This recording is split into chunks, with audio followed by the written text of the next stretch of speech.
Ainda falando sobre grupo Meta, né, e sobre redes sociais, a empresa está enfrentando um processo aí na justiça. Por quê? Porque uma série de estados norte-americanos iniciaram uma ação conjunta contra as redes sociais do grupo Meta. Então tem notícia aqui, dessa vez do Globo, jornal O Globo, né, e vamos dar uma olhada aqui no texto. Né? A Califórnia, berço das Big Techs americanas, se juntou a outros estados americanos em uma ação conjunta contra a gigante das redes sociais Meta. Um grupo de mais de 30 unidades federativas dos Estados Unidos move a ação baseada em alegações de que as plataformas de mídia social Instagram e Facebook, controladas pela Meta, exploram jovens e crianças com técnicas para atrair sua atenção e obter lucro com a difusão de conteúdo nocivo. Segundo o jornal The Wall Street Journal, o processo contra a Meta é resultado da falta de um acordo entre a companhia e os estados para limitar funções de suas redes sociais que eles consideram prejudiciais a jovens com menos de 13 anos e que, na visão deles, estão sendo expostos a estratégias de marketing da companhia para atraí-los. O Facebook e o Instagram exigem que os usuários com menos de 13 anos apresentem o consentimento dos pais para criar uma conta, mas os estados alegam que a Meta coleta as informações pessoais sobre usuários com idade inferior ao limite que não forneceram a permissão necessária. Na verdade, aí é uma briga sem fim e volta aquele papo sobre regulação de como essas plataformas funcionam. A gente sabe que todas essas plataformas, e aí não é novidade, não é nenhuma grande descoberta dessa ação aí movida por mais de 30 estados norte-americanos, mas a gente sabe que essas redes usam de várias técnicas ali e várias mecânicas para te manter o tempo todo ligado com o aplicativo aberto na tela do seu celular. Isso não é uma novidade, não é também uma prerrogativa apenas das redes sociais. Eles querem vender anúncio, para vender anúncio precisa ter maior engajamento e um quantitativo maior de público, então eles fazem de tudo para manter as pessoas ali ligadas e conectadas o tempo todo. E tudo isso que é colocado nos relatórios, que eles usam até técnicas de cassino, né, daquilo ali parecer um caça-níquel, de certa maneira, das pessoas, né, o tempo todo buscarem uma novidade, buscarem uma nova postagem, buscarem um novo conteúdo. Isso já foi tratado, até aqui no canal a gente tem vídeos mais antigos que falam sobre essa questão das redes sociais, como elas são pensadas para isso, e sabe-se que, em especial para os mais jovens, tem N pesquisas que comprovam uma série de conexões entre o uso dessas plataformas, e não só as plataformas do grupo Meta, para que fique bem claro, né, porque se a gente pensar, né, em processo e em responsabilizar essas plataformas, a coisa não se restringe a Facebook, a Instagram, a gente tem que pegar principalmente TikTok, no meu entendimento aí, a mais nociva, a mais baixo nível de todas essas plataformas mainstream que a gente tem aí. TikTok certamente é o pior, assim, o que há de mais, no meu entender, tá? É uma opinião muito pessoal, mas o que é de mais, né, mesquinho ali, rasteiro nessas mecânicas sociais, o TikTok. E teríamos que pegar também o YouTube, da maneira como ele promove conteúdo, a maneira como ele promove conteúdos que são nocivos e até anúncios nocivos. Eu tô agendado para gravar um Talk to Biz com o nosso amigo José Telmo, né, mais uma vez citado aqui hoje, para falar especificamente sobre isso. Então, isso não é uma novidade, já é público e notório. Essas mecânicas que eles colocam, de ter o consentimento, um menor de idade ter consentimento, vai ser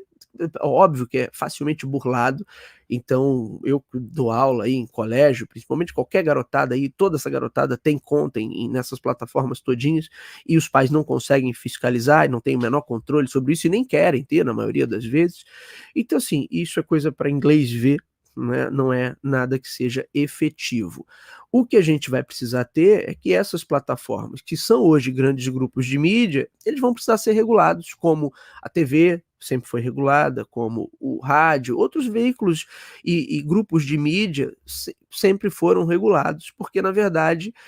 se não houvesse isso também, e mesmo com regulação, olha o quanto a TV já foi apelativa também e usou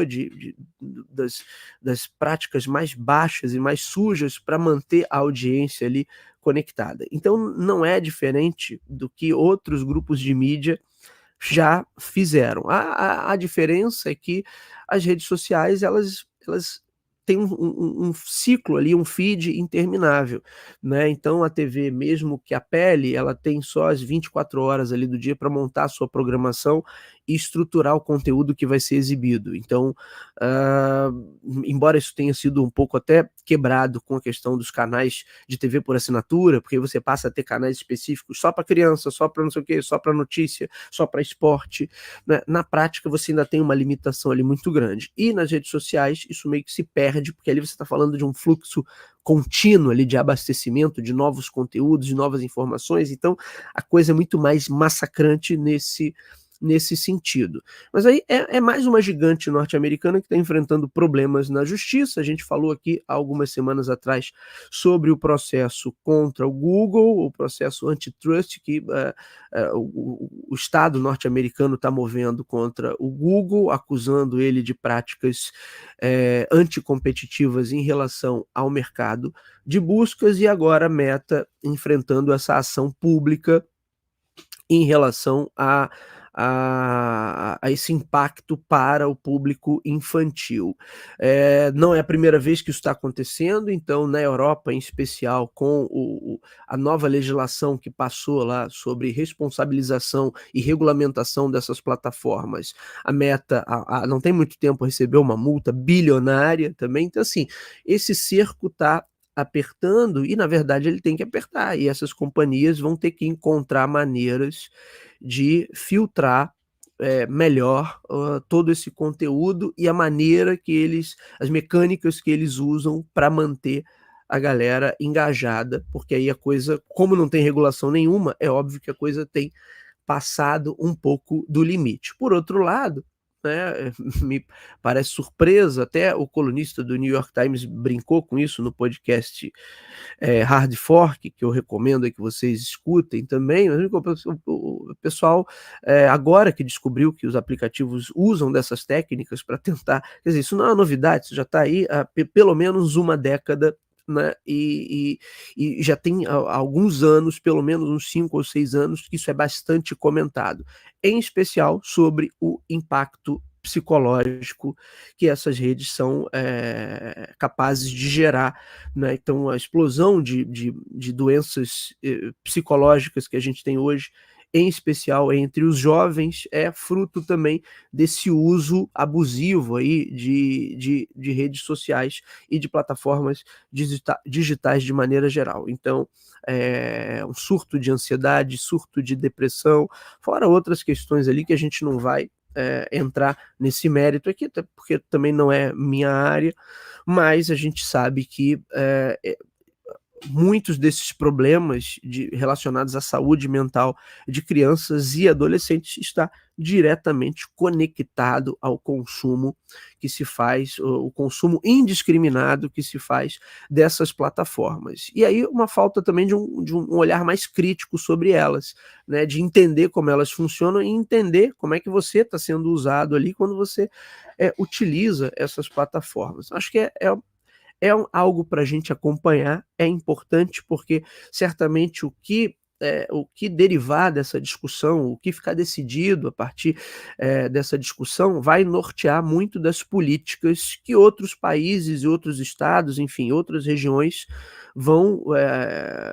a maneira como essas políticas vão ser direcionadas, vão ser conduzidas, vai depender muito das discussões e dos resultados derivados desse tipo de processo. Então acho que é um movimento que a gente já vem acompanhando, né, e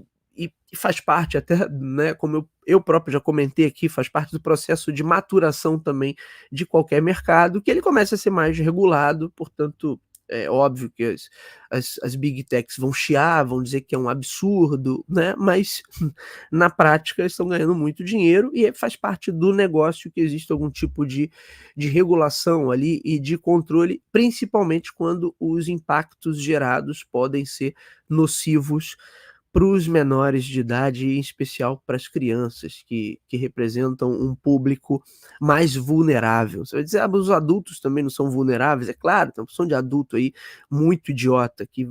vai ser tão impactado quanto uma criança ali por essas redes. Mas, no geral, a gente vai se preocupar com os menores, né, com os pequenininhos, porque eles estão em processo ainda de formação, e aí o impacto que essas redes, podem ter na formação desses indivíduos é algo que a gente deve dar atenção, porque afinal de contas é o futuro da sociedade que está em jogo. Vamos acompanhar.